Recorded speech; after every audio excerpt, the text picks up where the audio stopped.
Reconstruction. तो एक बार मैं इसको समराइज करता हूँ फटाफट। इंटरनल रिकंस्ट्रक्शन में क्या होता था बेटे, बात मत करो देखो। हाँ ठीक है, ग्रुप 2 भी नहीं तो खत्म ही नहीं होगा तुम्हारा, ऐसे ही चलता रहेगा, बस मार्च तक भी आते रहोगे। ठीक है, फटाफट आ जाओ सीरियस होकर। ठीक है, इंटरनल रिकंस्ट्रक्शन में सबसे पहला हम लोगों ने ये समझा था कि सर कंपनी की सिचुएशन बहुत अच्छी चल रही थी या खराब चल रही थी? बहुत खराब चल रही थी। तो मैंने आपके साथ बैलेंस शीट डिस्कस करी थी कि एक कंपनी है उसकी बैलेंस शीट बहुत खराब चल रही है, और उसकी बैलेंस शीट की खराब पोजीशन कैसे पता लग रही थी? उसका पीएनएल का डेबिट बैलेंस चल रहा है, सैलरी आउटस्टैंडिंग चल रही है। हालांकि मार्च की आउटस्टैंडिंग होती तो कोई दिक्कत वाली बात नहीं, लेकिन अगर बहुत ज्यादा आउटस्टैंडिंग है 6 महीने से तो दिक्कत है। उसके बाद आउटस्टैंडिंग इंटरेस्ट, अगर आप डिबेंचर्स देखोगे तो 50,000 रुपए की डिबेंचर्स हैं और 12% का अगर डिबेंचर पे ब्याज है, तो आप मुझे बताइए महीने का कितना बन रहा है? अगर डिबेंचर्स 50,000 के हैं तो 6,000, लेकिन आउटस्टैंडिंग कितना चल रहा था? ऐसी बैलेंस शीट लेके क्या किसी को लोन मिलेगा कभी भी? और क्या कोई इक्विटी, आप ऐसी कंपनी में इक्विटी लगाओगे? नहीं, क्योंकि ये तो बिजनेस भी लॉसेस में। तो मैनेजमेंट के पास बेटा दो ऑप्शन रह जाते थे, या तो आप बिजनेस को क्लोज कर दोगे या फिर आप क्या करोगे, इंटरनल रिकंस्ट्रक्शन। रिकंस्ट्रक्शन होता था कि भाई साहब इन सबको बुलाएंगे और इनको बोलेंगे कि भाई आप थोड़ा सा अपने क्लेम्स को कम करो, जिससे कि हम लोगों को कंपनी को गेन बुक होए और उससे बैलेंस शीट थोड़ी सी सुधर जाए। यही थी ना कहानी बच्चे? तो बेसिकली इंटरनल रिकंस्ट्रक्शन क्या होता था? It is a scheme between company and stake holders.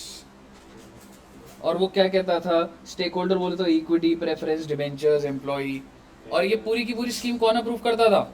Approved by court. तो उसके बाद हम लोगों ने सारी कुछ ना कुछ बातें करी हुई थी। मैं एक दो पॉइंट बता देता हूँ, आप मुझे बताइए। इसी पॉइंट से फिर मैं आगे भी डेवलप करता हूँ, ठीक है? यहीं से अब कहानी स्टार्ट हो जाएगी आपकी। आप मुझे बताइए, इक्विटी शेयर कैपिटल ऑलरेडी कितने रुपए के है? 1,00,000। Number of debenture, number of shares कितने हुए? पार वैल्यू कितनी? सबसे पहला पॉइंट था कि par value is to be reduced to ₹2 each. Equity वाले को मैंने बोला देख भाई तेरी पार वैल्यू तो 10 रुपए है, लेकिन मुझे नहीं लगता ये 10 रुपए की लायबिलिटी में लेके चल पाऊंगा जिंदगी में। ये लायबिलिटी कितने रुपए की हो जाएगी बेटे? आप मुझे बता दीजिए, आपको गेन कितने रुपए का हो जाएगा? 8 रुपए का। अगर मैं पर शेयर की बात करूं तो आप मुझे बता दीजिए हम इसको एंट्री कैसे करेंगे? सर हमने 10 रुपए की लायबिलिटी 2 रुपए बना दी सर जी। इसको कैसे करूंगा मैं? आप पहले तो पूरा का पूरा इक्विटी शेयर कैपिटल खत्म कर दो। पूरा का पूरा कैपिटल खत्म करने का मतलब 10,000 इंटू 10। उसके बाद नया कैपिटल कितने से क्रिएट करोगे बच्चे? 10,000 इंटू 2। और जितने का भी तुमको गेन हुआ है, क्योंकि 10 रुपए की चीज को तुमने 2 रुपए पर ले आए, तो पर शेयर 8 रुपए का और नंबर ऑफ डिवेंचर 10,000 थे, तो 80,000 का तुमको गेन हुआ है, वो कहां चला जाता है जी? Capital reconstruction. बताइए, क्लियर है? अब आप मुझे बता दो। हाँ जी, वो एक प्रिस्क्राइब्ड प्रोटोकॉल है, वो ऐसा हो रहा है, समझ रहे हो? और आप ये कह सकते हो कि मैंने पहले पूरी की पूरी पार वैल्यू खत्म करी है, क्योंकि जो न्यू पार वैल्यू है उससे मैंने शेयर्स को बनाया। हालांकि कोई फर्क नहीं पड़ता, अल्टीमेटली तो कैपिटल 80 से ही कर रहा है। फिर मैंने आपसे बात करी थी preference share capital is to be reduced by 40%। अच्छा चलो, मैं प्रेफरेंस पे नहीं जा रहा अभी, मैं यहीं पर एक कॉन्सेप्ट डिस्कस कर रहा हूँ। हाँ लिख लो। और ये कॉन्सेप्ट ये है, आपकी बैलेंस शीट में इक्विटी शेयर कैपिटल 10 रुपए का वो था और 1,00,000 रुपए बन रहा था।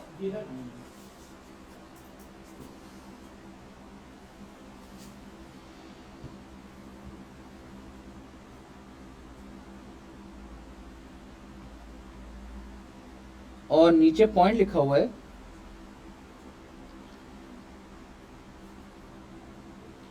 वन शेयर, नीचे पॉइंट लिखा है बेटा, 1 share of ₹10 each is to be converted into 5 shares of rupees 2 each of rupees 2 each into 5 shares of rupees 2.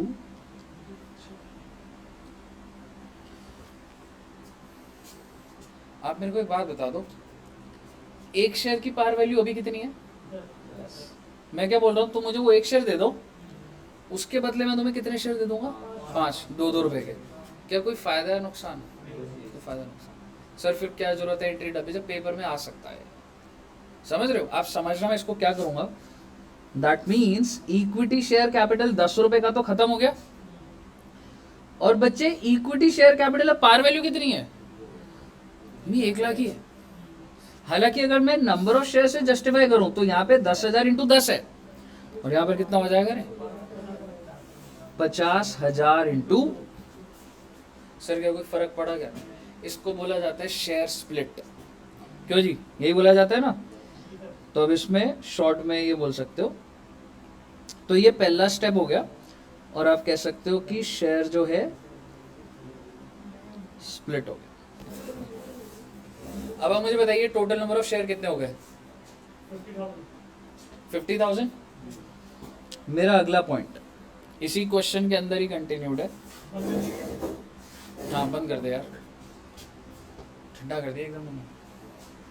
Sir जी मेरा अगला पॉइंट ये है,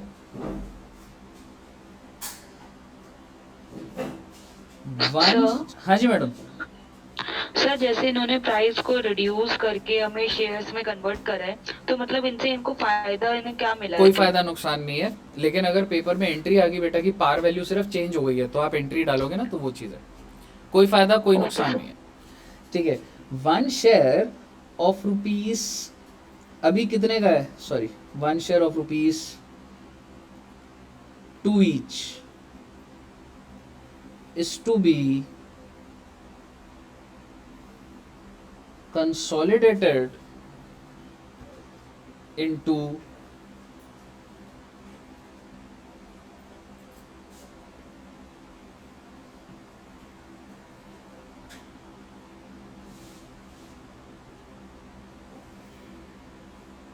one share of rupees 20 each। Sir ये क्या बोल रहे हो सर? आप समझाओगे मुझे? तुम्हें क्या समझ आया इसका? तुम्हारे एग्जैक्टली अभी कितना है? 50,000 इंटू 2। लेकिन मैं तो बोल रहा हूँ एक शेयर की वैल्यू भी 2 रुपए है ना।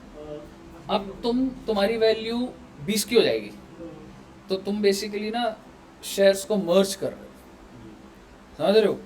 तो बेसिकली अब की बार कितने का हो जाएगा? 20 का। मेरे को बता दो कितने शेयर? कितना? 5,000।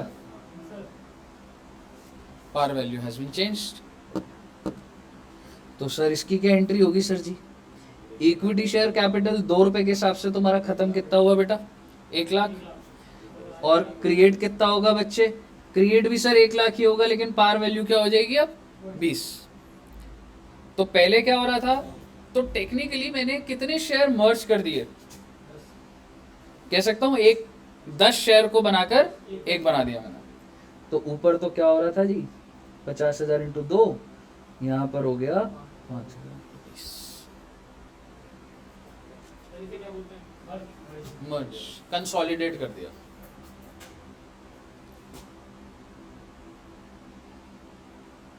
Share consolidated. सर इससे कुछ फर्क पड़ रहा है क्या? कोई फर्क नहीं पड़ रहा बेटा।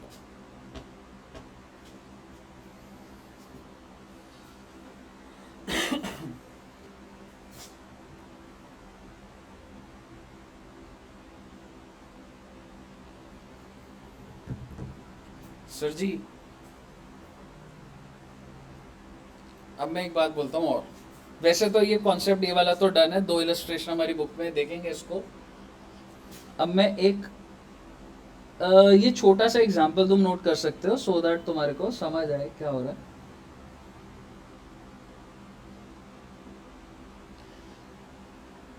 सर एक शेयर है, I mean number of shares है कंपनी के पास 1000 ये इशू करें हैं.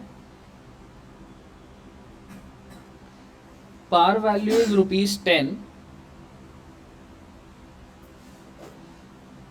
Called up is ₹10 and paid up भी कितना है बेटा? तो सही है सर, सेटल्ड बात है. कंपनी ने डिसाइड करा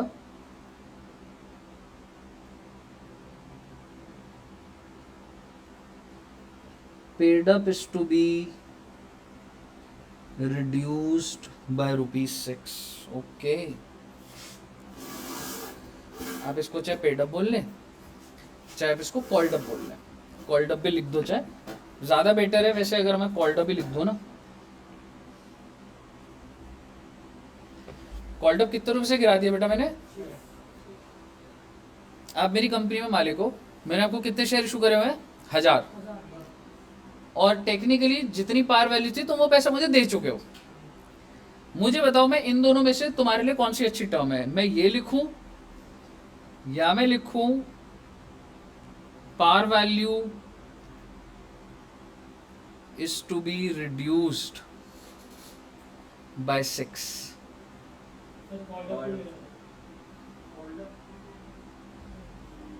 कॉल्ड अप. तुमको पता है अगर मैंने तुम्हारी, इसका मतलब तुम समझ रहे हो क्या कह रहे हो? पहला वाला सिचुएशन, नंबर ऑफ शेयर तो 1000 ही है, पार वैल्यू 10 रहेगी, रिड्यूस्ड बाय 6. पेड अप भी कितनी हो गई? मैं तुमसे दोबारा पैसे मांग सकता हूँ.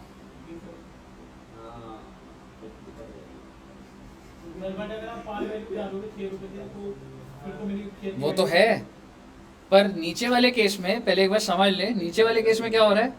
1000 शेयर है, पार वैल्यू 100 है, सॉरी 10 है, सॉरी 4 हो जाएगी. कॉल्ड अप भी कितना? कौन सी सिचुएशन बेटर लग रही है तुम्हें? आप समझ रहे हो क्यों बोल रहा हूँ? वो तो तेरा 6 रुपए तो मैं वैसे ही खा रहा हूँ. दोनों केस में तेरी 6 रुपए से लायबिलिटी खत्म नहीं हो रही, और पहले वाले केस में तो क्या हो रहा है? मांग भी लूंगा दोबारा. समझ आया तुमको? तो तुमको ना ये ध्यान रखना है कि क्वेश्चन वैसे ना, क्वेश्चन सिर्फ बोल रहा होता है कि equity share capital is to be reduced by 20%. तो वो किसकी बात कर रहा था? जनरली पार वैल्यू की बात कर रहा था. तो अब ये समझिए कौन सी सिचुएशन बेटर है. Situation 2 is better for investor. Company ने आपको 2 रास्ते दिए हैं, दोनों में से कोई एक करेगी, तो बेटा 1 वाला करने का कोई भी लॉजिक नहीं है. बताइए, क्लियर है? ऑनलाइन में भी क्लियर है सबको?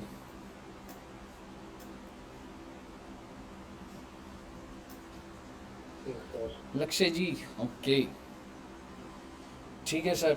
सर अब क्या करना है सर इस चैप्टर में? आओ बेटे क्वेश्चंस दिखाता हूं तुम्हें, और हम क्वेश्चंस को हैंडल करेंगे.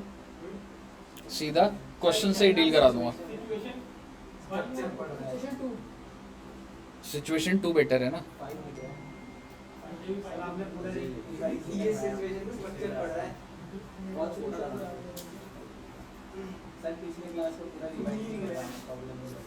आ जाएगा समझ.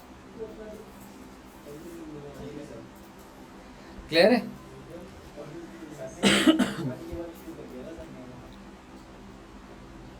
आओ साहब.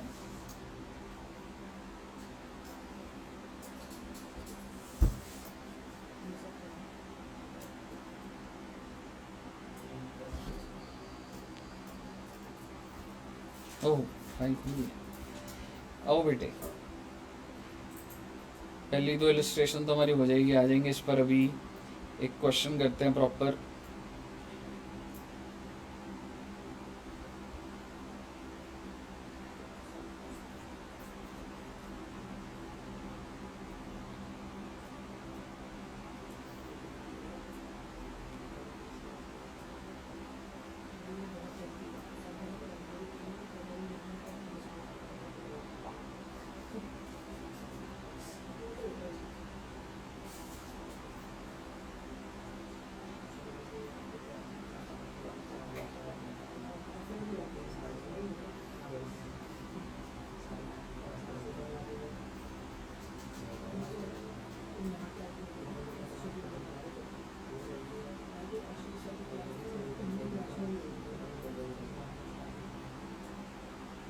Power off.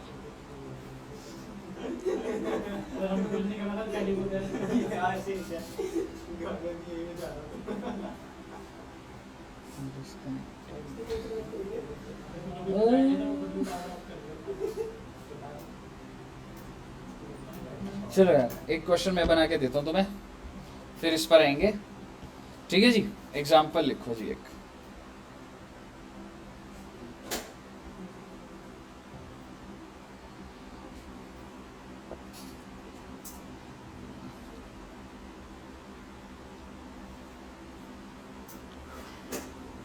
Equity share capital 10, 1 lakh. Preference share capital 2 lakhs।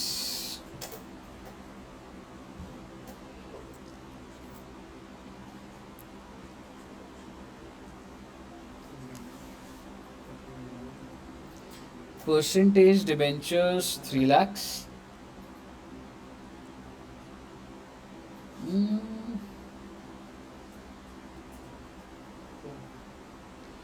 Outstanding interest 1 lakh.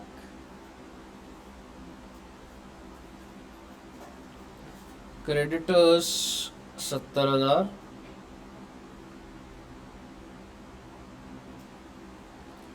Outstanding salary है जी 40,000।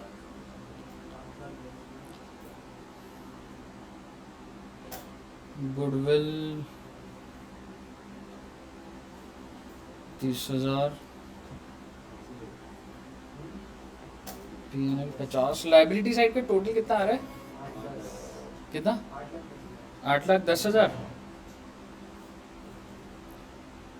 Land and building 1 lakh. Stock 3 lakhs। Cash 80,000।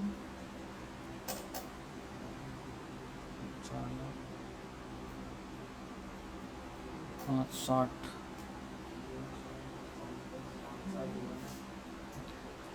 560 और 240, 250। एक बार देखना बच्चे, मैच हो रहा है? मैच हो गया जी। साथ साथ चलाऊंगा, उसके बाद आपको क्वेश्चन दूंगा, ध्यान से देखना। इस क्वेश्चन के अंदर सारे कॉन्सेप्ट हमारे ऑलमोस्ट डन हो जाएंगे। 31 मार्च 22 को ये मेरी बैलेंस शीट दी हुई है। मेरे को बता दीजिए प्रॉब्लम एरिया क्या क्या लग रहा है आपको? क्रेडिटर्स भी कह सकता हूँ, चलो क्रेडिटर तो नहीं है इतना बड़ा प्रॉब्लम। आउटस्टैंडिंग इंटरेस्ट कितने टाइम का चल रहा है, सैलरी कितने टाइम की चल रही है, तो ये चीज़ें। आइए तो आगे लिखते हैं। Following scheme of reconstruction was approved by court. मैंने आपको बोला था बेटा कि ये जो रिकंस्ट्रक्शन की स्कीम होगी ये भाई साहब कोर्ट में अप्रूव कराई जाती है, वरना बाद में कोई भी मुकर जाए तो ऐसे नहीं होता। ठीक है, सबसे पहला point, par value of equity share capital is to be reduced by 40%। Entry डाल दो, क्या डालोगे मेरे को पता लग जाता कि इक्विटी।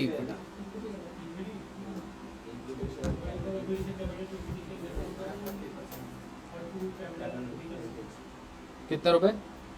जो डेबिट है उसमें निकल जाएगा और जो हमने क्रेडिट है उसमें जाएगा आपका 60,000 और रिमेनिंग 40,000 की आगे चलेगा। इक्विटी शेयर कैपिटल 10 रुपए से खत्म करूंगा और क्रिएट कितने से कर दूंगा इक्विटी शेयर कैपिटल को? 6 रुपए से। रिड्यूस करना है 4 से तो 6 से तो क्रिएट करना है ना। टू कैपिटल रिकंस्ट्रक्शन, आप बता दो बेटा। 10,000 शेयर हैं, 1 लाख। कोई दिक्कत साहब? सर जी रिकंस्ट्रक्ट, चलो रिकंस्ट्रक्शन अकाउंट एंड में ही बना लेंगे।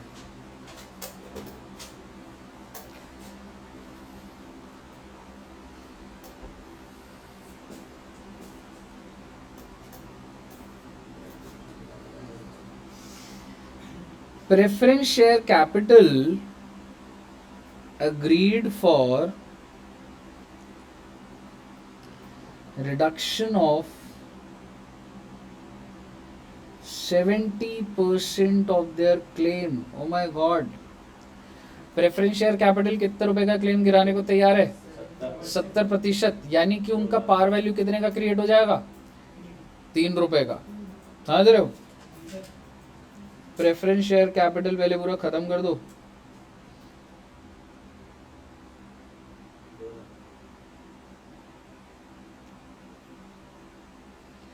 नंबर ऑफ शेयर तो 20,000 है ना?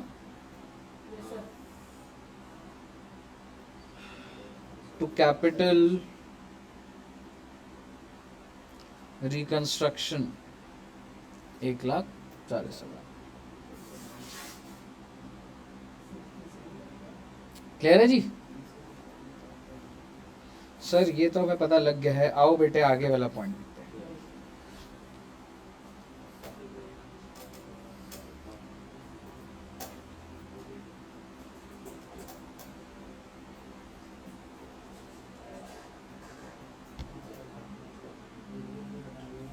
डिबेंचर का ना रेट लिख लेना।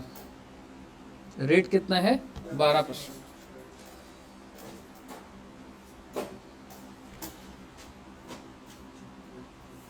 Debenture holders agreed to forgo 50% of their claim for outstanding interest। Debenture अभी पूरी बात नहीं हुई है, अभी सिर्फ इतना समझना, डिबेंचर होल्डर कितना आउटस्टैंडिंग इंटरेस्ट कम करने को तैयार है? 50%। If all debenture holders are issued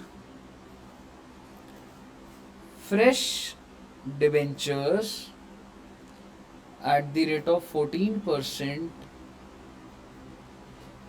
in lieu of old debentures। समझे क्या बोल रहा हूँ? डिवेंचर होल्डर बोल रहा है जी आउटस्टैंडिंग इंटरेस्ट है 50% हम माफ कर देंगे, हमारा रेट कितना चलता है जी? 12%।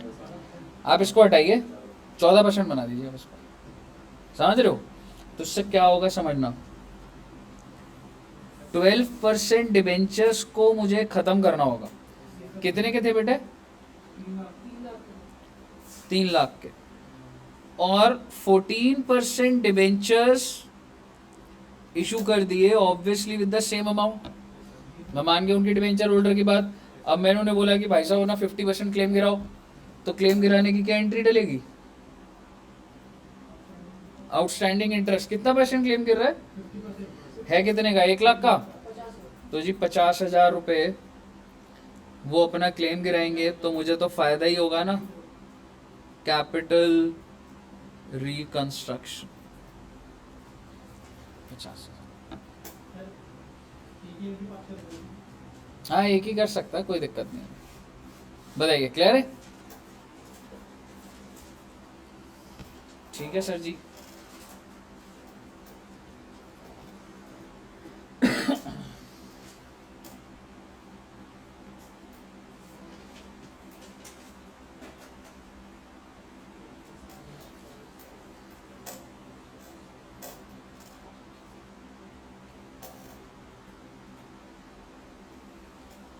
कंपनी के लिए ज़्यादा डिवेंचर्स होना भी तो अलग अलग बात है ना, तो इसमें तो इक्विटी शेयर से ज़्यादा डिवेंचर्स। हाँ मतलब ये भी एक रीज़न है, बस अभी हम उसको एनालाइज नहीं करा, बस वैसे वो फिगर हिल जाएगी। अब दोबारा मिलाऊंगा तो बोलो नोट्स खराब कर दी मेरे। समझ रहे?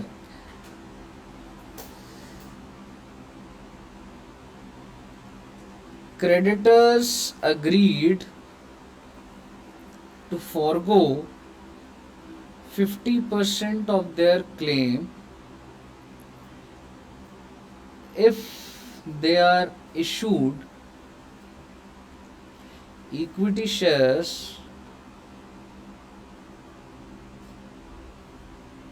for the balance amount। Language थोड़ा मैं शॉर्ट में लिख रहा हूँ, मतलब तुम्हें समझाता जा रहा हूँ मैं बोलना क्या चाह रहा हूँ। क्रेडिटर्स कह रहे हैं जी आप हमारा ना आप लेके चलिए 50% भूल जाएंगे। इसका मतलब कितने रुपए डूब जाएगा उसका क्रेडिटर का? 35,000। जो बचा हुआ है वो कह रहा है मेरे को क्रेडिटर मत रखो, मेरे को इक्विटी में कन्वर्ट कर दो। और एक इक्विटी शेयर कितने का है? 6 रुपए का। यार फ्रैक्शन में आ जाएगा। एक काम करते हैं,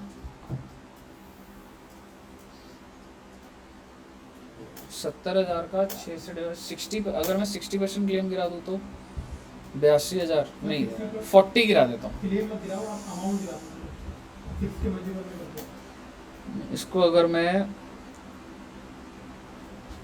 70,000 है ना, ये सर 70,000 है, आप 10,000 कम कर दो, तो 60,000। ठीक है। फॉर गो रुपीज लिख दूं यहाँ पे, हाँ, फॉर गो रुपीज 10,000।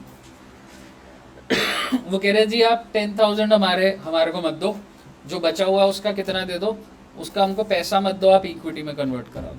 एंट्री बनाओगे बच्चे?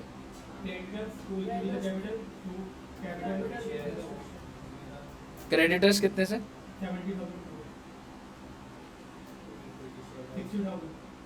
टू इक्विटी शेयर कैपिटल 6 रुपए के हिसाब से 60,000, क्योंकि 10,000 होंगे इशू। टू कैपिटल रिकंस्ट्रक्शन 10,000, क्योंकि मैं 10,000 का गेन हो रहा हूँ। क्या ये सब क्लियर है?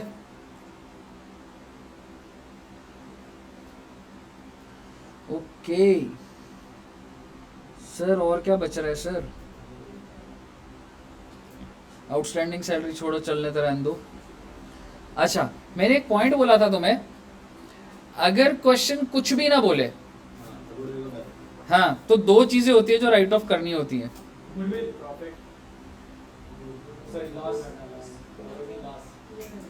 अगर क्वेश्चन साइलेंट होता है तो बैलेंस शीट में एसेट साइड पे 2 चीजें होती थी जो राइट ऑफ करना ही करना। एक तो गुडविल को आपको खत्म करना ही करना है, और दूसरा आपको क्या कर देना है? पीएनएल को खत्म कर देना। तो आप मुझे बताइए, what we are doing is goodwill and P&L is to be written off. तो बेटा to goodwill to P&L। Goodwill कितने की थी?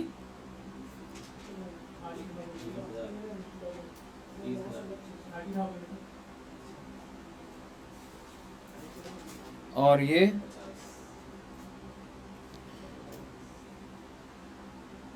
मुझे नुकसान हुआ है कि गेन हुआ है? नुकसान हुआ भाई साहब, क्योंकि कहीं ना कहीं तुम देख रहे हो जैसे एसेट की वैल्यू कम हो गई, तो नुकसान हुआ आपको। सर इसके बाद आपने बोला था कि एसेट्स की ना रीवैल्यू भी होगी, क्योंकि जब आप इंटरनल रिकंस्ट्रक्शन करते हो तो एक सिस्टम होता है कि आप अपने एसेट्स को ना उनकी मार्केट वैल्यू पर ले आते हो। तो लैंड एंड बिल्डिंग की वैसे बुक वैल्यू है 1 लाख, लैंड एंड बिल्डिंग कर देते हैं 1,80,000 इसकी मार्केट वैल्यू। स्टॉक की बुक वैल्यू कितनी है?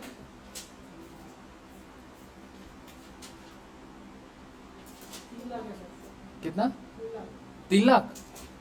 तो उसको कर दो 3,40,000। और एक और भी था ना प्लांट एंड मशीनरी, वो कितना था? गेन नहीं सारा, एक इसको नुकसान में डाल देते हैं, 2,30,000 कर दो। 2.5 लाख है ना, तो 2,30,000। एंट्री डल जाएगी बच्चे? बनाना एक बार entry.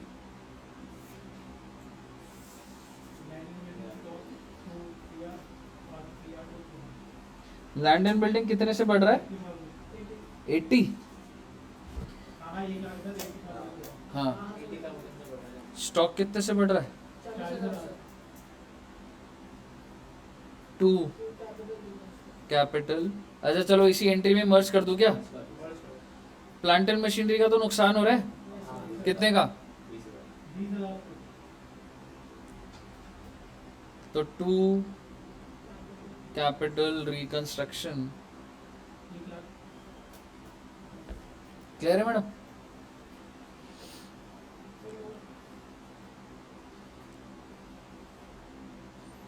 Ayush ji Portugal will win और लूज? सर विन बोलोगे तो लूज हो जाएगी।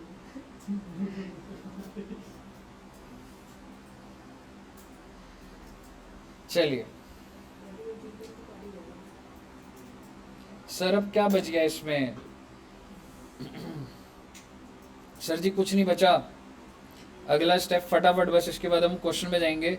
फटाफट कैपिटल रिकंस्ट्रक्शन बना दो बस। प्रॉफिट वगैरह वहाँ हटाते हैं, क्यों हटाते हैं? मतलब ये तो कंपनी ने अच्छा ही लॉस था ना वो, ज़्यादा दिख रहा है। तेरा पीएनएल का डेबिट बैलेंस है। लॉस साइड गुडविल अच्छा है ना कंपनी का। बट टेक्निकली मेरे को आप ये समझो ना कि मिस प्रेजेंट भी नहीं करना ना किसी चीज को, ये सरकार के ही लॉज हैं ये।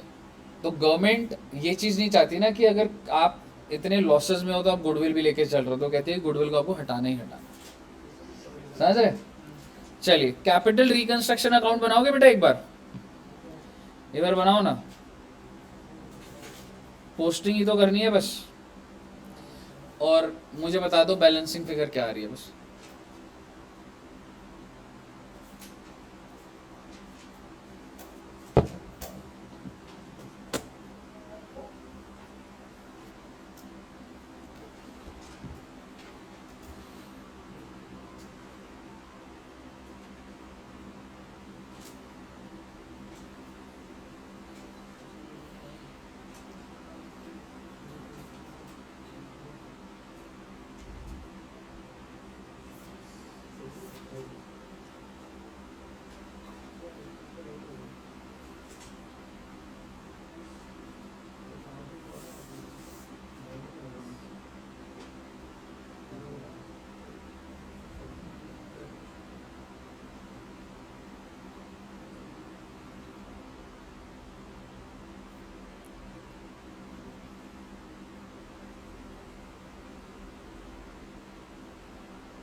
कितना आ रहा है बच्चे? 2,60,000। आशीष जी कितना आ रहा है? Kushwaha both groups. ये जो बैलेंसिंग फिगर है ये आप कैपिटल रिजर्व में भेज देते हैं जी। 2,60,000 आई थिंक आ रहा है ये।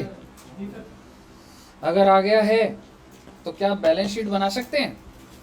बना दो बेटे, देखते हैं किस में है कितना दम। सर वो बची हुई छुट्टी जो बैलेंस शीट वो कौन सी? ये क्या है?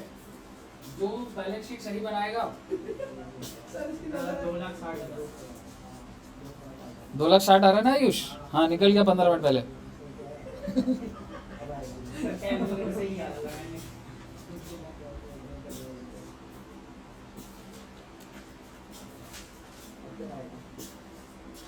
बेटे ऑनलाइन में सो तो नहीं रहे ना बच्चे?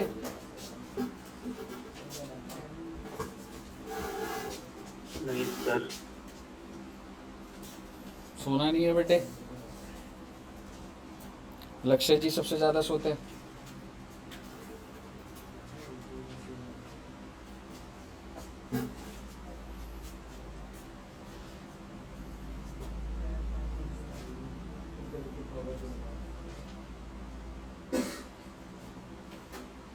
कशिका जी क्लियर है?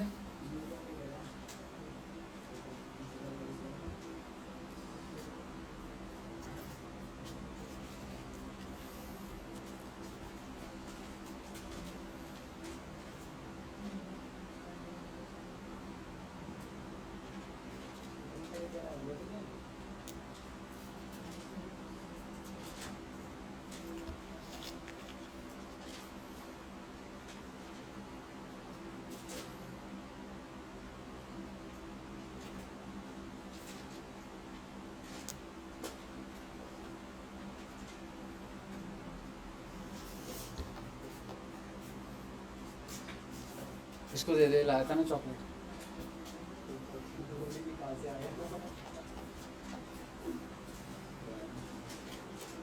अमित जी, आम आदमी पार्टी जिंदाबाद। सर मैं भी शायद आम आदमी पार्टी को कर दूं, मेरा कुछ पता नहीं होता। तूने अगर आम आदमी पार्टी को दिया ना, वैसे तो झूठ बोल सकता है। ऐसे इसलिए घर पे कहा था मैं आम आदमी पार्टी को वोट दूंगा, कि घर वालों ने पार्टी को और तूने तो बताया ना सर भी देंगे, ऐसे तो बताया तूने घर में मैंने कि मैं भी देता हूँ। मेरे घर वाले तो खुद आम आदमी पार्टी को देंगे। हाँ, मैचों की बैलेंस शीट। वेरी गुड बेटे, आप तो बहुत इंटेलिजेंट हो। हरियाणा के बच्चे बहुत इंटेलिजेंट होते हैं। इनको मैं 5 दिन से पढ़ा रहा हूँ, इनसे बैलेंस शीट मैच नहीं हो रही।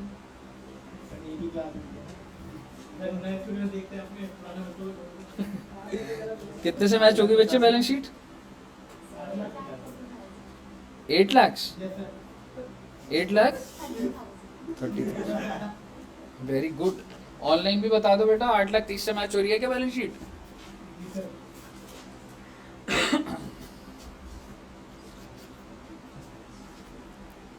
अरे इसको वसी चॉकलेट दियो हो गया आपको नहीं।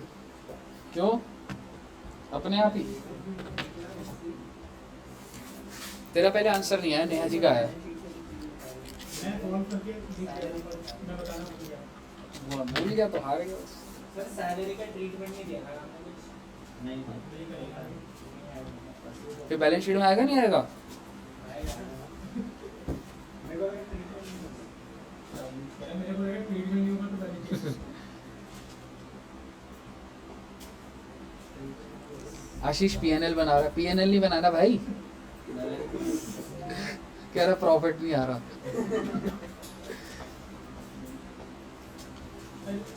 ये तो बोल के आप अपनी इंसल्ट करा रहे हो ना, आपको पता है ना।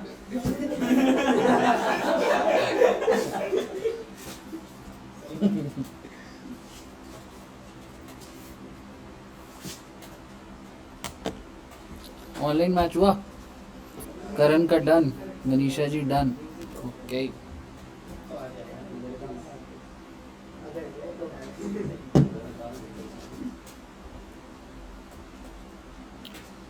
बताओ भाई, आगे बढ़े? आओ बेटे क्वेश्चन पे चलते हैं। 8,30,000 का दे दीजिए। 15 मिनट पहले आधा घंटा पहले हो गया ये, सर थोड़ा स्लो हो गया। हाफ टाइम हो गया भाई।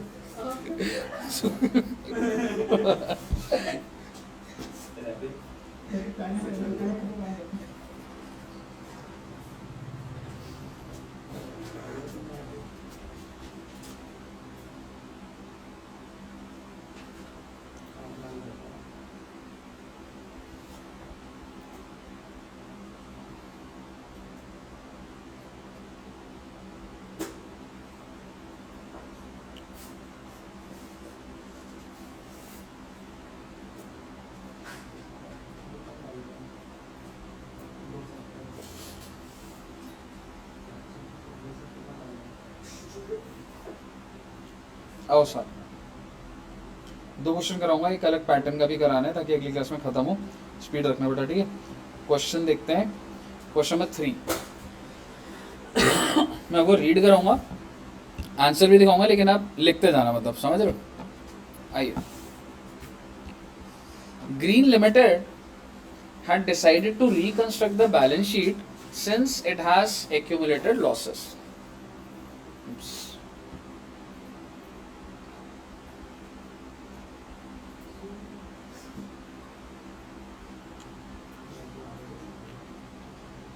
ग्रीन लिमिटेड और मुझे ना क्वेश्चन नंबर 4 कराना है पहले, 4 कराना है पहले। आइए एक बार देखते हैं।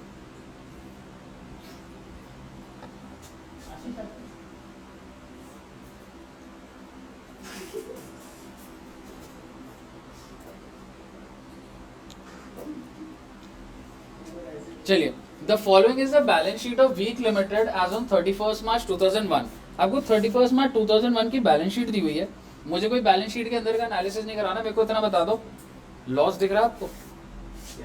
रिजर्व्स एंड सरप्लस 6 लाख रुपए का दिख रहा है, तो वो आइडिया लग जाता है। लायबिलिटीज में क्या है, ट्रेड पेबल में क्या है, मुझे नहीं देखना। एसेट में क्या है, ये सारे नोट्स टू अकाउंट से आ जाएंगे इन पॉइंट्स पर। लेकिन आपने जब ये देखा the following scheme of reorganisation is sanction. इससे आपको पता लग गया चैप्टर कौन सा है जी आपका, इंटरनल रिकंस्ट्रक्शन का। सर इलस्ट्रेशन क्या था? Question number 4 question number 4। तो मुझे कुछ पॉइंट्स दिए हुए हैं, मैं पॉइंट्स पर भी नहीं जा रहा अभी। रिक्वायरमेंट क्या है, पास जर्नल, आपको सारे पॉइंट्स की एंट्रीज डालनी है और उसके बाद क्या करना है, show the balance sheet of the company after giving effect to the. आइए सबसे पहला point, all the existing shares, all the existing equity shares are to be reduced to 40। Sir equity की कहानी क्या है ये तो बता दो, देखो ना बेटे। 60 रुपए का return. Number of equity shares कितने हैं, 1 लाख 1 लाख, और पार वैल्यू 100 तो मैं ये 100 रुपए की पार वैल्यू को कितने का कर दूंगा, 40 40 का।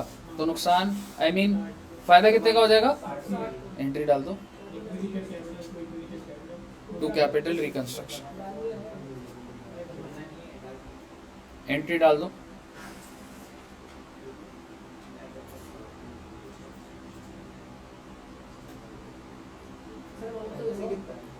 हम्म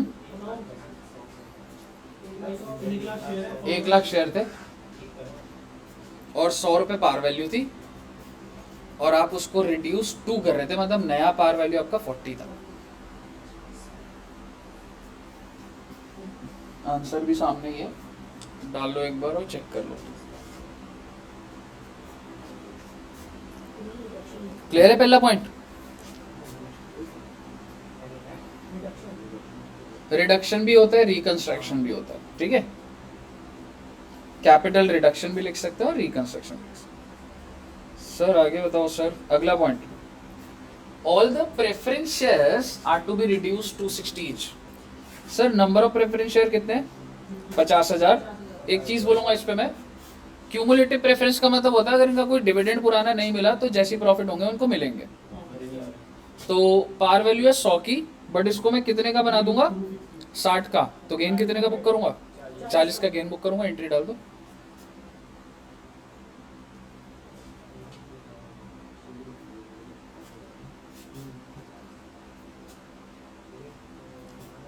₹100 का शेयर 60 रुपए का हो जाएगा।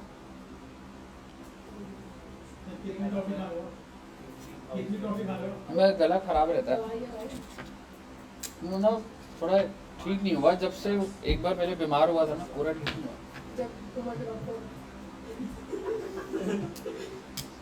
कहला टॉफी नहीं है।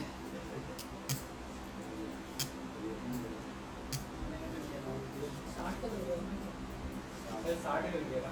60 का डलिए entry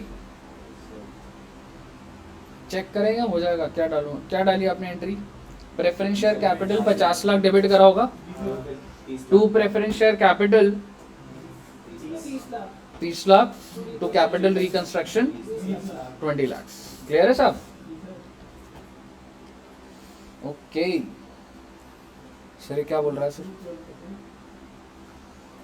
the rate of interest on debenture is increase to 12%। Sir पहले बताओ डिबेंचर का रेट है कितना, 10% दिख गया वैसे है ना। लॉन्ग टर्म बोरोइंग तुम देखोगे ना तो 40,000 100 रुपए के हिसाब से 10% सारी की सारी बोरोइंग ही है, डिबेंचर्स ही हैं। तो वो क्या बोल रहा है, आप हमारा रेट कितना बढ़ा दो। The debenture holder surrender their existing debenture of ₹100 each, मतलब वो सारा का सारा सरेंडर कर देंगे and exchange the same for fresh issue of 70 each for every debenture held by them। 30 का गेन हो जाएगा और रेट ऑफ इंटरेस्ट वो चेंज हो जाएगा। एक बार बनाने एंट्री,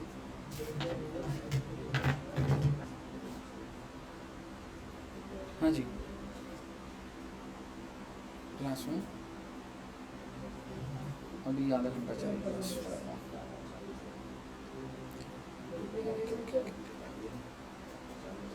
हाँ जी 40,000 डिबेंचर 100 रुपए के, 40 लाख था, ये पूरा डेबिट कर दोगे और 28 लाख से डिबेंचर और आ जाएंगे 12 लाख से क्रेडिट हो जाएगा, लेकिन जो तुम डिबेंचर को क्रेडिट कर रहे हो 12% पे करोगे।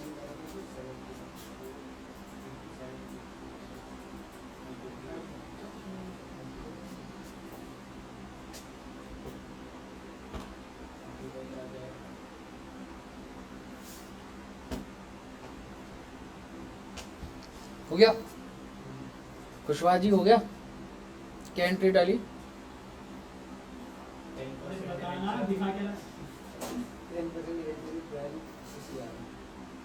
कितना अमाउंट सीआर में? 12 lakh.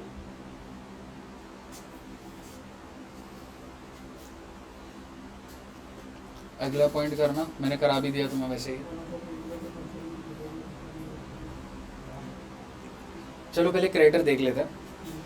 One of the creditors of the company to company 20 lakh. Sir वैसे क्रेडिटर्स टोटल है कितने?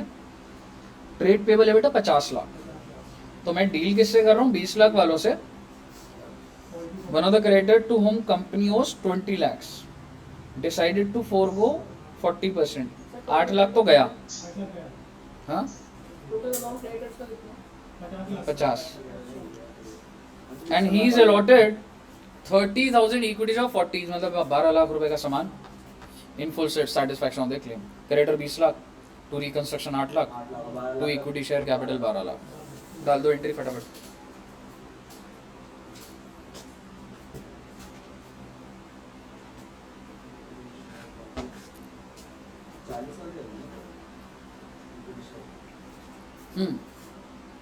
अभी तुम्हारा इक्विटी शेयर का पार वैल्यू कितना हो गया था मालूम है? 40। तो वही चल रहा हूँ।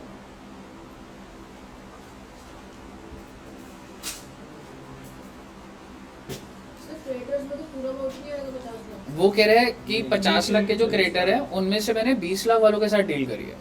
जरूरी नहीं है ना मैं हर क्रेडिटर के साथ डील करूँ।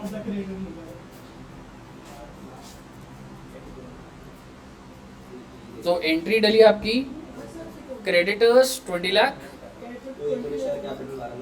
To capital reconstruction 8 lakh. Answer दिखाऊं या हो जाएगा? हाँ ना, में डाउट है। आयुष का हो गया? बोल। नहीं, क्रेडिटर देख उसको तू शेयर्स भी दे रहा है ना। आप क्रेडिटर्स को पूरा 20 लाख से इसलिए कर रहे हो, वो कह रहे हैं कि मैं नहीं, आप उनको इक्विटी शेयर दे रहे हो ना। ही इज अलॉटेड 30,000। देख इन फुल सेटिस्फैक्शन ऑफ क्लेम लिखा है, तो बेसिकली उसका टोटल अमाउंट कितना है? मैंने नहीं समझा तेरे को था। आप मुझे बताइए क्रेडिटर्स कितना है टोटल? टोटल है 20 लाख वो है। वो कितना गिराने को तैयार है? और आगे क्या आ जाएगा? 12 लाख। मेरा आपसे सवाल है, एक शेयर 40 का है, तो नंबर ऑफ शेयर भी आपको इतना दिमाग में होना चाहिए, क्योंकि जब तुम बैलेंस शीट बनाओगे तो नंबर ऑफ शेयर भी लिखना है तुमको। तो एक तो पहले ही शूक जो भी वो रखे थे और ये बढ़ गए तुम्हारे। बोलिए क्लियर है? अगला पॉइंट है sir, PPE are to be written down by 30%। PP है कितने का? इसका 30% कितना आएगा? 1,25,00,000 का।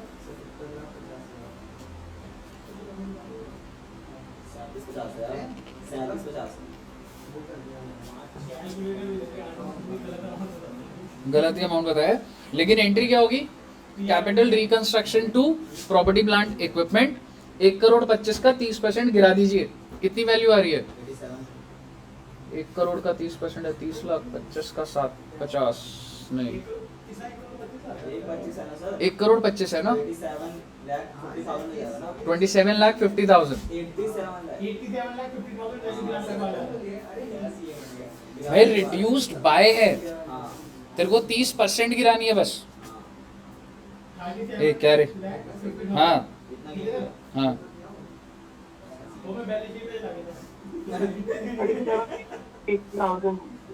ये आ रखी है एंट्री। एक बार देखो इसको, एक बार देखो कैपिटल रिकंस्ट्रक्शन में टोटल अमाउंट मत देखो आप, 2 पीपी देखो 37,50,000।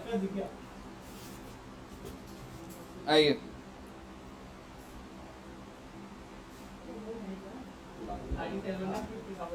Current assets are to be revalued at 45 lakh. Sir मेरे करंट एसेट्स कितने के हैं? 1 करोड़ से नीचे 1 करोड़ के कमाता है 1 करोड़ और कितने के कर दिए? 45 लाख पे रिवैल्यू तो भाई तो नुकसान हो गया 55 लाख का। तो एंट्री डाल दो, capital reconstruction to current asset 55 lakh.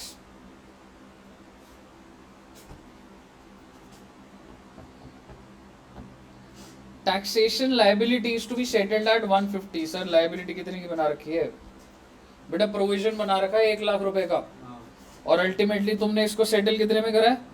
150। Entry soon low, provision पूरा का पूरा खत्म कर दो 1 लाख से और टू बैंक 150 डेबिट क्या करोगे? कैपिटल रिकंस्ट्रक्शन डाल दो entry. Provision debit 1 lakh, capital reconstruction 50,000, to bank 1,50,000।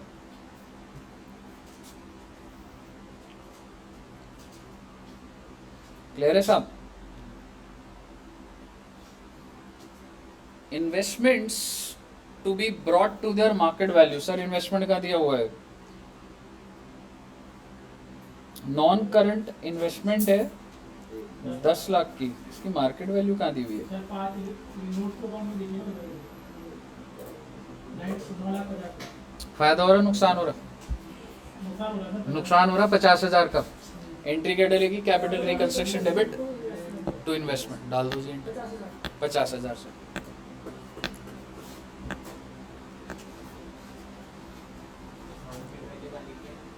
Notes to accounts में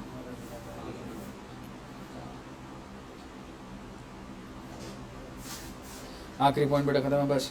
it is decided to write off debit balance of PNL.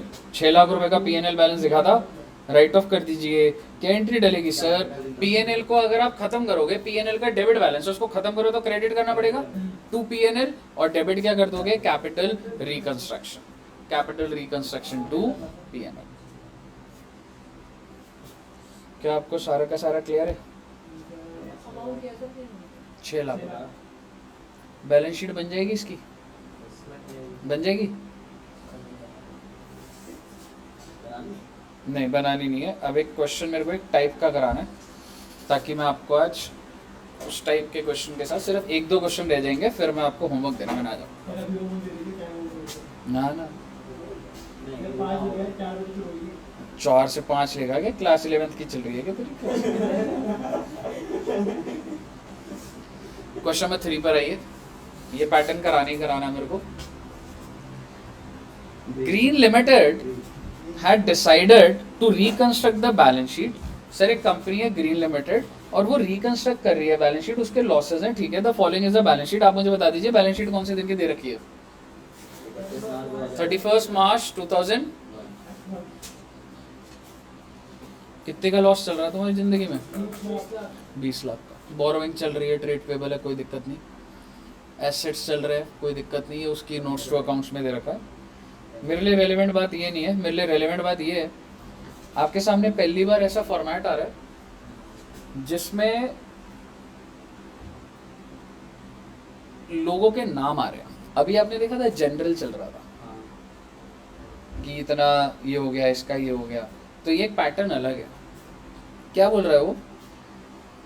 12% first debenture, mister x का इतना है, मिस्टर वाई का इतना है। मैं ये सारी कहानी करने से पहले पूछना चाहता हूँ ये फर्स्ट डिबेंचर और सेकंड डिबेंचर क्या होता है? कंपनी ने जब फर्स्ट टाइम इशू करा तो फर्स्ट, जब सेकंड टाइम इशू करा तो और थर्ड टाइम करेगा तो इसी लॉजिक से CR7 क्या है? ठीक है। सो बेसिकली ऐसा नहीं होता। फर्स्ट डिबेंचर का मतलब क्या होता है समझना।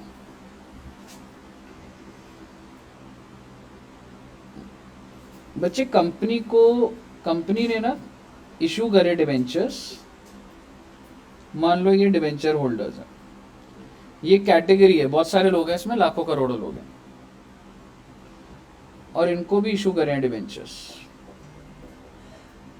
ये भी डिबेंचर होल्डर्स हैं। बट मैं इसको फर्स्ट डिबेंचर बोल रहा हूं और इसको सेकंड डिबेंचर बोल रहा हूँ। इसका ये मतलब होता है, समझना, डिबेंचर सिक्योर्ड होते हैं, अनसिक्योर्ड होते हैं। कैसे भी हो सकता है, सिक्योर्ड जनरली होता है। यानी कि कंपनी की जो बिल्डिंग है ना, उस पे चार्ज लगा हुआ है। जब तुम थोड़े बड़े हो गए ना, ये रजिस्टर ऑफ चार्ज होता है। कंपनी के जो भी एसेट है, कंपनी को बताना पड़ता है कि मैंने ये एसेट गिरवी रखा है, क्योंकि अगर मैंने डिबेंचर होल्डर को टाइमली पेमेंट नहीं करी तो डिबेंचर होल्डर के पास राइट है बिल्डिंग बेचने का। तो ये लैंड एंड बिल्डिंग है, एंड इसको मॉर्गेज भी बोला जाता है। गिरवी रखना है यार, लोन ले रहे हो आप। यहाँ तक क्लियर है? अब मुझे एक बात बताइए, अगर यहाँ पे भी डिफॉल्ट हुआ और यहाँ पर भी डिफॉल्ट हुआ, तो आप मुझे बताओ, क्या ये लैंड एंड बिल्डिंग को बेचा जाएगा? नहीं बेचा जाएगा? बिल्कुल बेचा जाएगा।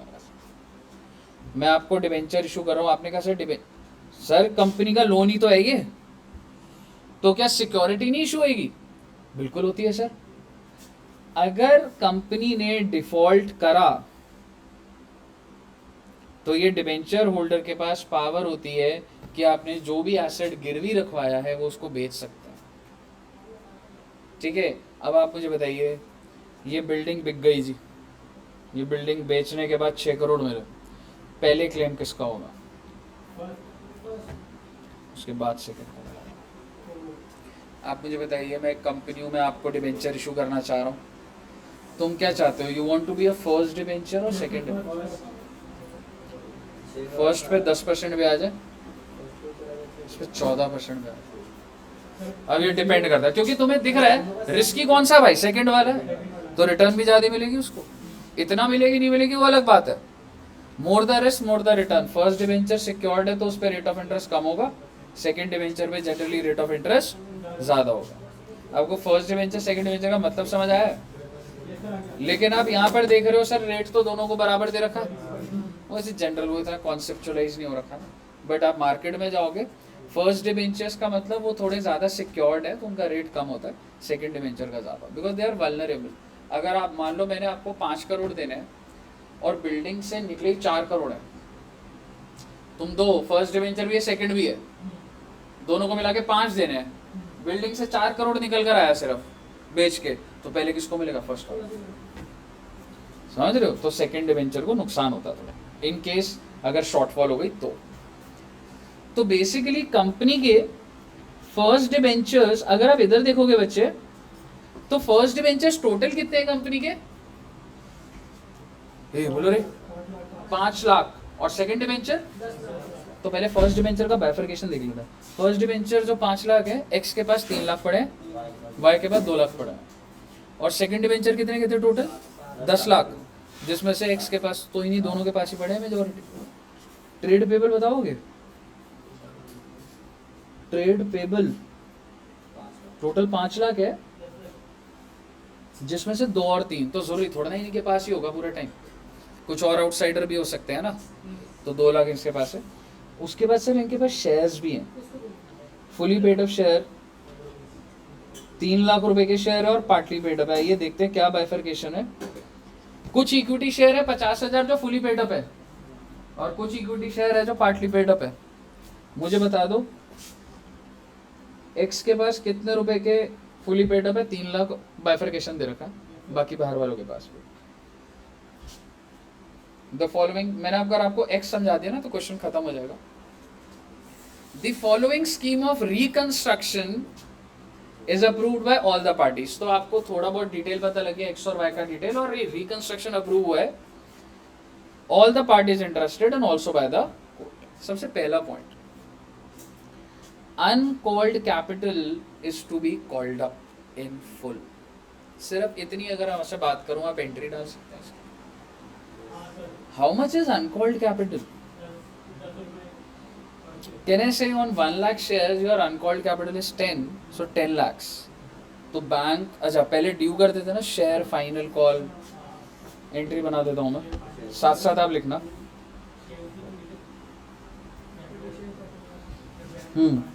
सबसे पहली एंट्री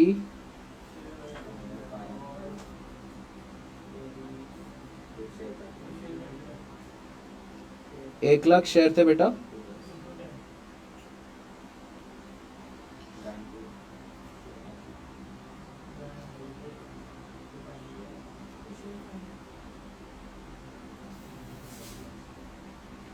इस एंट्री में कोई दिक्कत किसी को? बोल सकता है।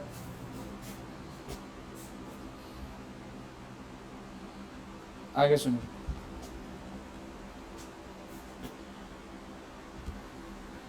बहुत ध्यान से देखना। Uncalled capital is to be called up in full and such share कौन से जो भी मंगवाए पूरी paid up and other fully paid up, तो सबकी बात कर रहा भाई सब, to be converted into equity share of. Sir पहले तो 50 का बना दिया सबको, उसके बाद क्या कर देना उसको? तो आप मुझे बताइए टोटल नंबर ऑफ शेयर हो कितने गए अब आपके फुली पेड अप? 1.5 लाख हो गए पूरे। तो अब आपने अगली एंट्री क्या डाल दी? सर इक्विटी शेयर कैपिटल पूरे के पूरे जो 50 वाले थे वो खत्म हो जाएंगे। इक्विटी शेयर कैपिटल कितने का बन जाएगा? 20 का, और कैपिटल रिकंस्ट्रक्शन में 30 रुपए चला जाएगा। तो ये 1,50,000 से मल्टीप्लाई करोगे, एक बार बताना कितना कितना आ रहा है? 75 लाख।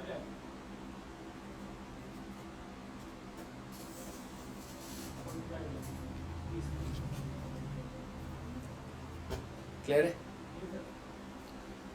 सर? इसमें तो कोई नई बात नहीं थी। हाँ बेटे नहीं थी, बस इसमें तुम्हें हल्का से पता लगा, पहले कॉल्ड अप करा फिर कैंसिल कर दिया बस।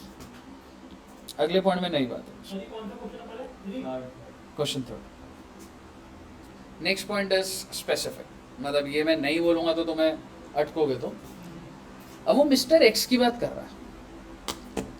Mister x is to cancel 7 lakh of his total date other than share. देखो भाई एक बात बताओ, अगर मैं बोलूं एक्स को कितना देना है, मैंने डेट कितना है एक्स के नाम का, कितना है वो? 12 लाख रुपए है, और अदर देन शेयर्स, और शेयर्स का पैसा तो मैंने अभी इससे ले भी लिया कुछ, ठीक है, तो वो अलग बात है। पहले मैं डेट की बात करता हूँ। डेट है 12 लाख, और ये कितना कैंसिल करने को तैयार है? कह रहे 7 लाख में भूल जाऊंगा, और वो कह रहे मेरे से आप ले भी लो, एंड टू पे 2 लाख टू द कंपनी। और वो कह रहा है कि मुझे to receive new 14% debenture for the balance amount.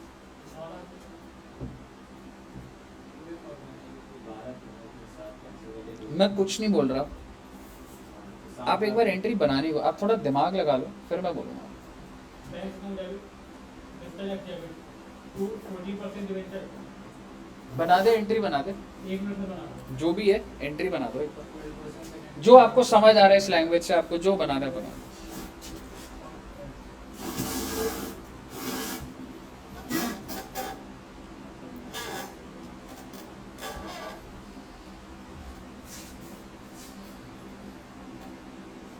मुश्किल है पर दिमाग मतलब कुछ लगाओगे तो हो सकता है पहुंच जाओगे।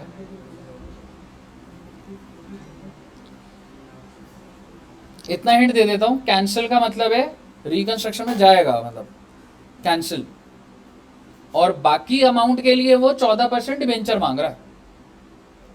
जो भी बैलेंस अमाउंट है 14% दे दो मेरे को।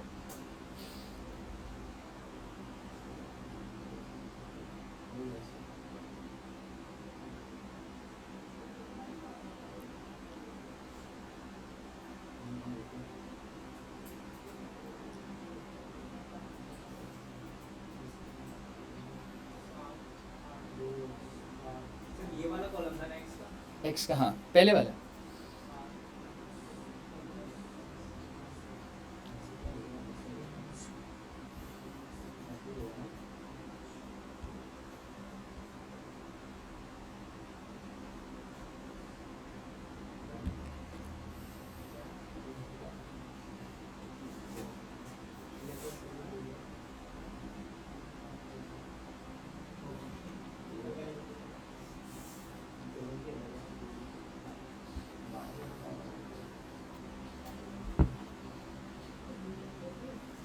कर सकते हो, क्या हुआ?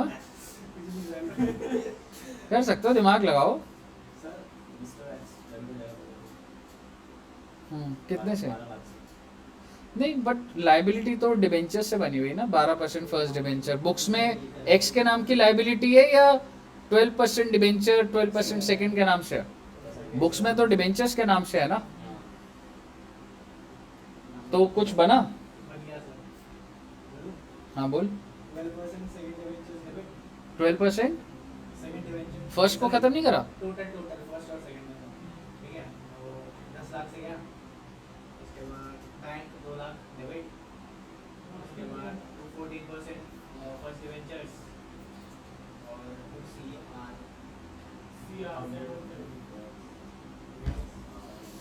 ट्रेड पेबल डेबिट नहीं करा, पेबल भी है, ट्रेड पेबल हाँ टोटल डेट बोल रहा है ना वो, तो क्या टोटल डेट में ट्रेड पेबल नहीं आएगा? बिल्कुल आएगा। आएगा, वही हो जाएगा ना उसको एरिया में लेके चलो मैं तो बोलता हूँ, ऐसे तुम पहुंचने चाहिए थे तुम।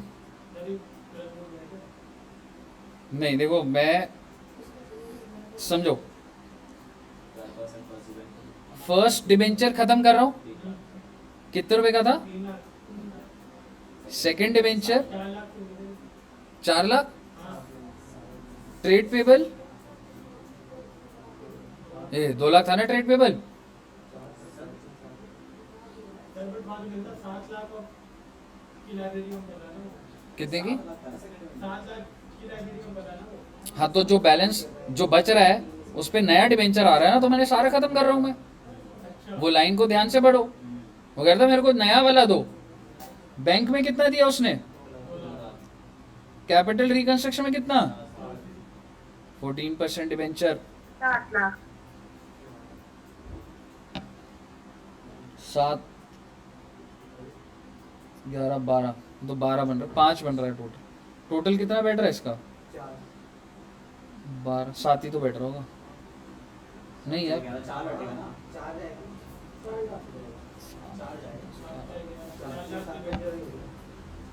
आपको समझ आई एंट्री? इसको करने का एक और तरीका भी होता है, ये एंट्री आपकी खुद की बननी चाहिए थी। सेकंड डिवेंचर तो 7 लाख है, तो एक्स का तो सेकंड वाला सिर्फ वही होगा ना, सेकंड 7 है रे, सही कह रहे हो बेटा, सेकंड 7 है, तो ये कितना हो गया? 7 लाख। अब मेरी बात ध्यान से सुनिए, अभी यहाँ तक तो तुम्हें खुद पहुंच जाना चाहिए था। पहुंच गया था, लेकिन सबको मिक्स करके लिखा था 12 लाख। सर मैं ऑलमोस्ट पहुंच तो गया था, ये तो बस एक टेबल किया तो गया। अब ध्यान से सुनिए, मैं एक एंट्री बना रहा हूँ जो आपको मॉड्यूल में दिखेगी। मॉड्यूल क्या कर रहा है, वो फर्स्ट डिबेंचर, सेकंड डिबेंचर और ट्रेड पेबल्स 2 लाख, इसकी लायबिलिटी खत्म करके मिस्टर एक्स के नाम पर लायबिलिटी बना रहा है 12 लाख। पहले मिस्टर एक्स के नाम पर घुसा दिया, फर्स्ट डिबेंचर के नाम पे है ना, मैंने एक्स के नाम पे कर दिया, गलत तो नहीं करा ना, लायबिलिटी तो लायबिलिटी है। दूसरी एंट्री डालता है मॉड्यूल, इसने पैसा कितना दिया, तो bank to mister X 14 lakh की लायबिलिटी बन गई एक्स की। अब तीसरी एंट्री में मिस्टर एक्स पूरा 14 लाख से खत्म, to 14% debentures and to capital reconstruction 7 lakh. आपको जब आप ये क्वेश्चन सॉल्व करोगे तो आपको ये एंट्रीज देंगे। हालांकि सर इसका नेट इफेक्ट वही नहीं है, बिल्कुल वही है बेटा, बिल्कुल वही चीज। बताइए क्लियर है?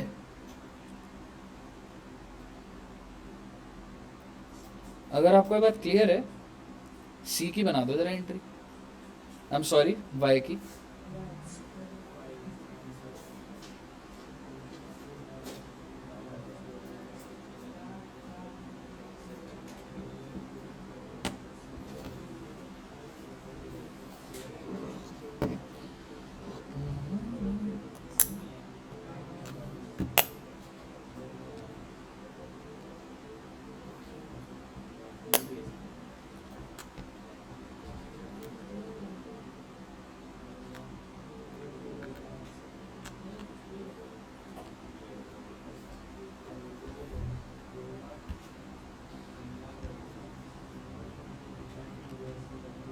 दिव्यांश क्लियर है दोस्त?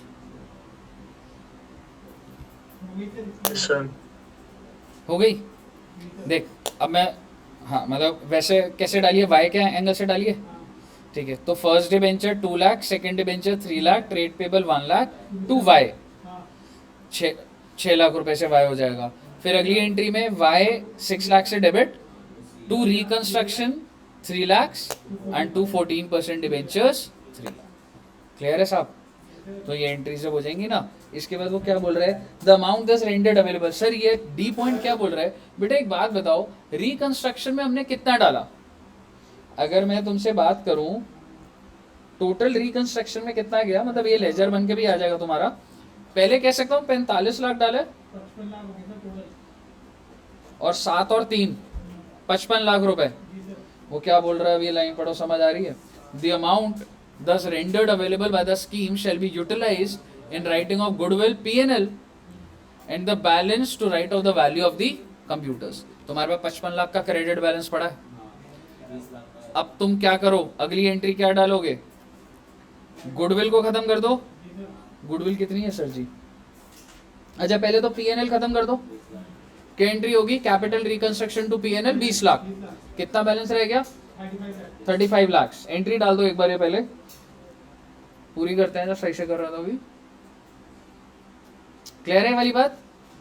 इसके बाद हमने goodwill, intangible assets, oh my God sir intangible का बाइफर्केशन दिया है बेटे पेपर में ना, जल्दबाजी मत करना। इनटैंजिबल 20 लाख कर दिए, अगर गुडविल पेटेंट होता तो फिर गड़बड़ हो जाती। वो सिर्फ और सिर्फ गुडविल राइट ऑफ होता है। क्या एंट्री हो जाएगी इसकी? Capital reconstruction to goodwill 20 lakh. मेरे को बता दीजिए कितने रुपए का बैलेंस रह गया? 15 लाख। वो क्या बोल रहा है, 15 लाख रुपए को रिजर्व में मत डालो, किसकी वैल्यू राइट ऑफ कर दो? कंप्यूटर्स। आइए 25 लाख का कंप्यूटर है, आप क्या कर दोगे? Reconstruction debit 15 lakh to computer 15 lakh. फिर आपसे सवाल, ये सारी एंट्री डालने के बाद कैपिटल रिकंस्ट्रक्शन का बैलेंस कितना है? 0। क्या कुछ कैपिटल रिजर्व में जा रहा है? नहीं जा रहा सर। तेरा 55 लाख का बैलेंस टोटल रिकंस्ट्रक्शन में था, तूने 20 लाख के प्रॉफिट खत्म कर दिए, 20 लाख का गुडविल खत्म कर दिया, 15 लाख रुपए रह गए। ये जो 15 लाख रुपए है ये कैपिटल रिकंस्ट्रक्शन में तेरा पड़ा हुआ, तूने इसको किस लिए यूज करा? कंप्यूटर की वैल्यू गिराने के लिए। हाँ, तो एंट्री तेरी हो गई रिकंस्ट्रक्शन टू कंप्यूटर। लेजर बना दूं क्या?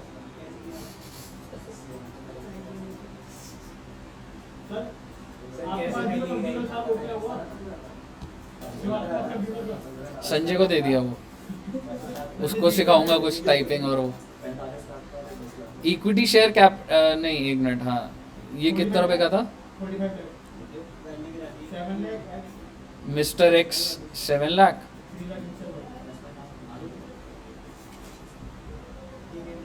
Goodwill 20 lakh, P&L 20 lakh, computer 15 lakh. ये बैलेंसिंग फिगर है। अरे रिकंस्ट्रक्शन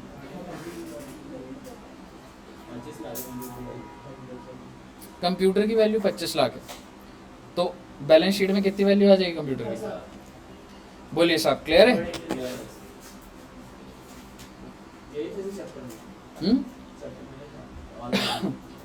एक पॉइंट रह गया सिर्फ, एक क्वेश्चन शेयर सरेंडर का, उसके अलावा सारे कर लो। तो मैं तुम्हें होमवर्क दूंगा,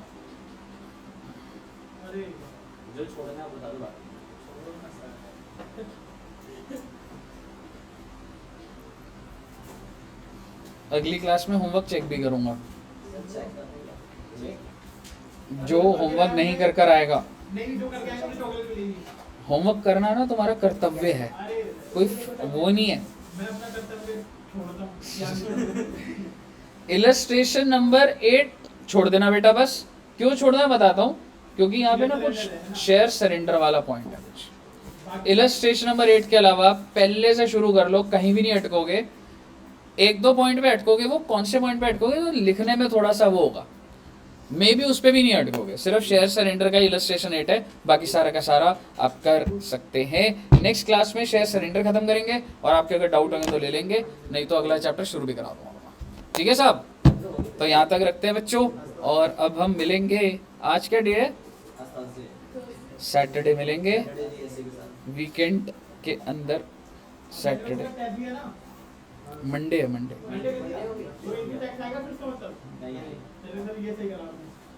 मैं अच्छा इंसान हूँ भाई। ओके जी, बाय बाय। हाँ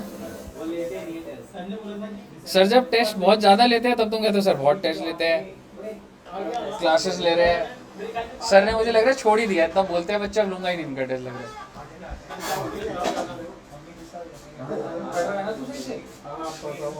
पढ़ना शुरू कर दो, दोनों ग्रुप में ना फाइट आएगी बहुत तगड़ी। दोनों ग्रुप में वैल्यू का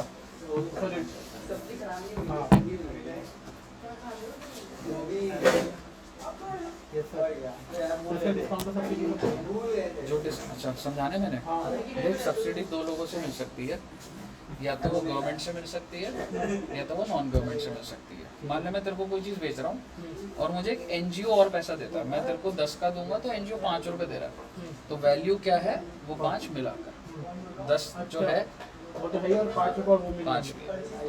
लेकिन अगर सब्सिडी गवर्नमेंट देती है तो वो वैल्यू जुड़ती है नहीं जुड़ती, लेकिन इस पे एक लाइन और है इम्पोर्टेंट। सर वो उससे related money related price linked होता है, ठीक है। गवर्नमेंट की सब्सिडी दो होती है, या तो प्राइस लिंक्ड होती है या अदर देन प्राइस होती है। तो बेसिकली मेरे को जो प्राइस लिंक्ड वाली सब्सिडी है उसको नहीं जोड़ना होता, उसके अलावा जो अदर देन प्राइस। सर मैं डिफरेंशिएट कैसे करूँगा कि प्राइस नहीं है कि नहीं? ये पढ़ के देखना पड़ता है। अब जो तेरे पास क्वेश्चंस हैं और है तो उससे लगेगा कि वो अगर पर पीस वो दे रहा है, वो पढ़ के देखना पड़ता प्राइस नहीं, है, अगर उससे कोई अगर इंटरप्रिटेशन नहीं जो क्वेश्चन कोई पढ़ के जो तेरी चीज अगर उसी के लिए पैसे दे रहा है ना और आगे, तो वो प्राइस लिंक हो जाता है। अच्छा, और वो बताइए और डिस्काउंट। कोई अलग से कुछ दे तो डिस्काउंट दो तरीके के होते हैं। एक होता है तेरे को बेचने से पहले डिस्काउंट की बात हो गई तो वो डिस्काउंट माइनस हो जाता है। माइनस हो जाता है। अगर कोई चीज़ बाद में और इमिडिएटली तूने बोला सर ये लैपटॉप में 1 लाख से 10,000 का डिस्काउंट, 90,000 वैल्यू हुई, हो गई काम खत्म। ये तो बिफोर हो गया ना। ये तो बिफोर हो गया, ऑन और बिफोर सप्लाई, ठीक है। दूसरा क्या होता है कि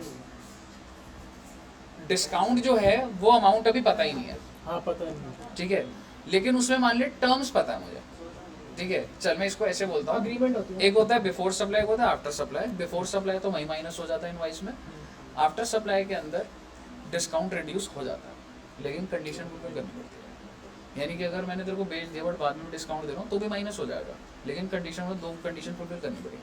पहली, एग्रीमेंट पहले से बना होना चाहिए कि इतनी कंडीशन इतनी क्वांटिटी है तो मिलेगा, ठीक है। मतलब जो हमारा टर्म्स है शुड बी डिसाइडेड ऑन और बिफोर सप्लाई, सप्लाई से पहली कंडीशन। दूसरी, अगर मैं तेरे को डिस्काउंट दे रहा हूँ आईटीसी रिवर्स हो गया। तो आईटीसी रिवर्स होना चाहिए, तेरे को रिवर्स करना, समझ रहे। और अगर मान ले तूने आईटीसी रिवर्स नहीं करा तो ऑब्वियसली वैल्यू में से कम नहीं होगा, और अगर टर्म्स फाइनल नहीं है तो उसमें से तो सर माइनस। उससे आउटपुट टैक्स लायबिलिटी भी तो कम हो जाएगी फिर, हाँ क्योंकि अमाउंट कम हो गया तो ना। तभी तो सरकार कह रही है ना कि जब आउटपुट टैक्स लायबिलिटी कम हो रही है तो वो वहाँ भी कम होगा। क्या कौन सा क्वेश्चन 7 और क्वेश्चन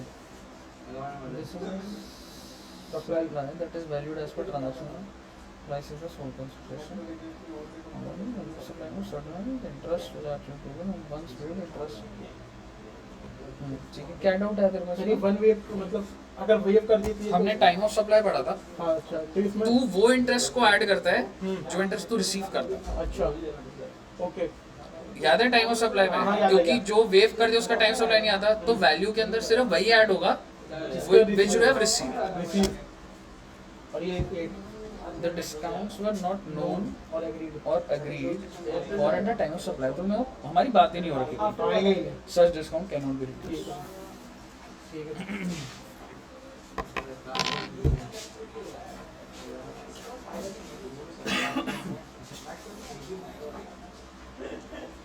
लंच कर लिया था फिर दोबारा और भी बोला मैंने 2 लाख स्टार्ट किया। खाने दौड़ते हैं। Okay bye bye.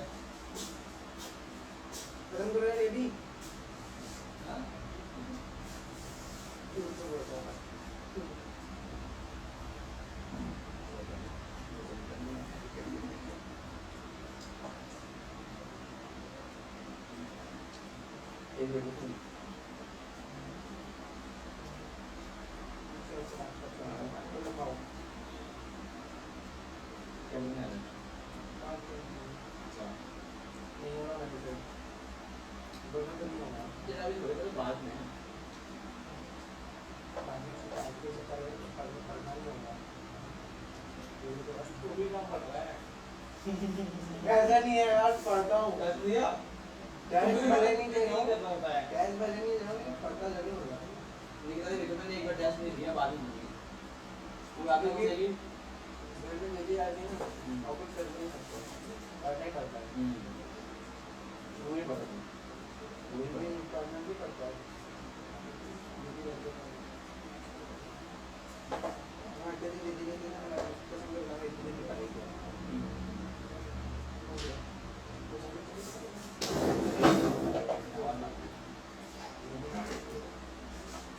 अच्छा भाई देख रहा है भाई।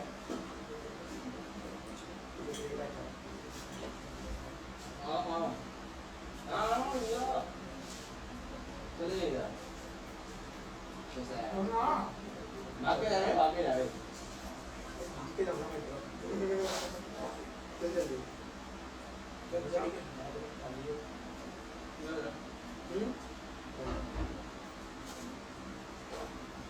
डिक्शनरी सामने से चलिए पूरा चुपचाप। ये जीके दीदी का ऑटो पे करता है? हाँ। जीके में क्या करता है? आयुष? जीके में क्या करता है? जीके में? क्या किस करता है?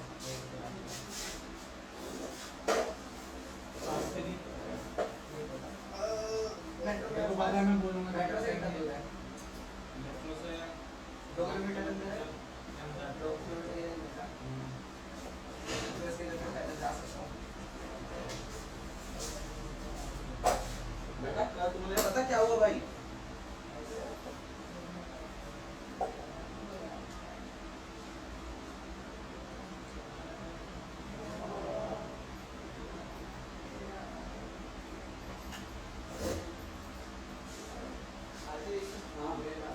क्या लेना है? वो है भी तेरे पास जो तेरा? यार बहुत तो ले लेता है कि आपसे नहीं कर लेता।